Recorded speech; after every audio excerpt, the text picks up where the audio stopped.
As a rule, when you first start trading, never risk more than 1 or 2% of your trading account on a trade.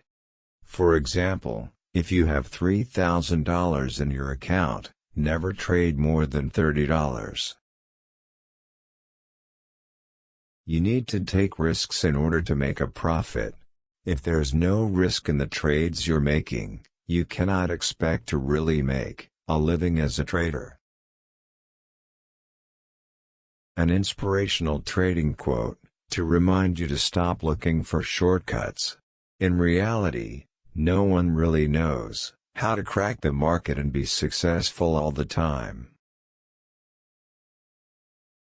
The best traders know that patience is the key to making successful trades. Don't trade too often and avoid overtrading. Before you make a trade, you need to understand your risk-reward ratio. Proper risk management is more important than making money. What works for you as a trader may not work for others. Every trader has their own trading style. Another motivational trading quote to remind you to be patient. Take your time and don't give in to your impulses.